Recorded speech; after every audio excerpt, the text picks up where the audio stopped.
Aela the Huntress. I think we can all agree that Aela is conventionally attractive by all means. Unfortunately, despite her looks and prowess, she's got about the same personality as a plank of wood. And to top it off, she's an outlander. F tier. I still haven't forgotten what Camilla did to Todd, so she's going straight to F tier, no questions asked. Next up, we've got Iona, who's unmistakably an outlander. Darn shame. That's going to be an instant F tier for me, but even if she were a dark elf, she's a huskarl in one of the most crime-ridden areas of the country and clearly has nothing to commend her hard work or station. Shiftless and corrupt. No amount of dragon slaying is going to cure that. Mjol is up next. Now, Mjol herself is actually one of my favorites. She has a strong sense of justice and loyalty, however she already comes with a boyfriend, and let's be real, he's no Nerevar. As far as package deals go, Aaron dips Mjol down into the negative by a large margin. Also, she's a filthy outlander F tier. Lydia, I think, is a pretty basic choice, and honestly, I can't respect anyone who sees their prospective partners as burdens to be carried. If she'd get out of the dang doorway once in a while, she'd probably be up a few points, is what I would say if she wasn't an outlander.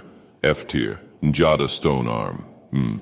Yeah, okay. Njada is a base pugilist who wouldn't understand the finer points of magic if she had every drop of Dunmer blood under the orbis coursing through her veins. I'm sure she could hold her own against a giant or a bull netch, but those filthy outlander fists aren't going to do much good in a dragon fight, are they, love? F tier. Shavi could do some seriously kinky, lusty Argonian maid cosplay for you, but that's only if she's into it, and you don't know that, do you? You can't just assume she's going to be into that just because of her race, and if that's the only reason you've got for marrying somebody, then you've got to seriously straighten out your priorities, my friend. F tier for being a filthy outlander. Moving on. Avrusa Sarethi. Avrusa Sarethi is about the ugliest creature I've ever laid eyes on and has a voice to match. In fact, I'm surprised every vase within 100 Dagoths hasn't been shattered by the terse chortling that erupts from this poor woman's oppressive esophagus. To top it off, she farms Nirnroot, which you might think makes good business sense since there isn't a rival market for it until you realize it's entirely unmarketable.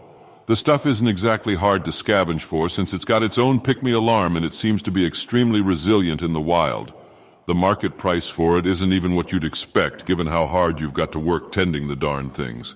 Not only that, but its alchemical value is about that of a baked ash yam, so I can't even say she's got much going on upstairs.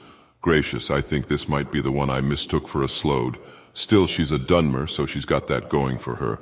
And she seems to be really good with family and can obviously weave a decent fence. D tier. Vilja is our next waifu, and she's from a mod. I know if we start including every waifu mod, we'd be here all day, but I simply wanted to include her to illustrate that my insipid hatred of Outlanders extends far beyond the vanilla Skyrim experience. F tier. Serana next. Most of you are probably thinking I'm going to go easy on Serana seeing how she's an immortal, godlike vampire of unspeakable magic power, but that simply isn't the case. If you're going to go that far with that much raw magicka and not turn yourself into a Dunmer, then I really don't see much hope at all. E tier, but only because she's a vampire shit. I went easy on her moving right along. Ria's up next. A real go-getter and kind of a sweetie if you ask me. Unfortunately, she hasn't yet come to the realization that she peaked at level 5 and is probably better off running a cabbage stand. But hey, she's open to marriage, so she'll get there with a little help. F tier. Ah, Janassa, now here's a fine Dunmer specimen. She knows the ways of the shadow and the mage. Still, I'm putting her in D tier for having Bosmer friends. Berlina Marion. Everything a god could ask for in a dark elf. Youthful, gorgeous, ambitious, and most important of all, she's on the path of magic. She's got everything a Dunmer could ever want and need. Truly a mate that commands respect. However, there's really no excuse for attending an Outlander summer camp when you could just as well opt into a Telvanni apprentice program. C tier for now. Don't know how Tari got on this list. She's an Altmer. F tier for fop of the century. Well done. Now, Viorla Giordano. Most of you probably wrote her off right away based on her advanced age, but I think that's disrespectful. This woman has a better grasp of intrigue and cunning than the entire city watch of Windhelm. Still, Malther Elenil could have probably pointed out the murderer right away if anyone gave my people the time of day in that city, but she'd still make a half-decent high fane, if you ask me. F tier. Uthgerd the Unbroken now. I'm going to be real. If any single woman on the face of Tamriel could possibly hope to challenge my preconceived notions of magical superiority, it would be Uthgerd. Even an ineffable and sovereign god like me with near unlimited hubris can still see the value of a partner that can challenge them and break them out of their mold. Oh, Uthgerd, if only you'd been born a dark elf F-tier for filthy outlander next waifu. Moving on. Yuriana's up next, and she's actually from a mod. The first thing you might notice about Yuriana is that she's a filthy outlander, so that's going to bring her down a few points. But the second thing you might notice about her is that she's got the mommiest milkers this side of Mundus.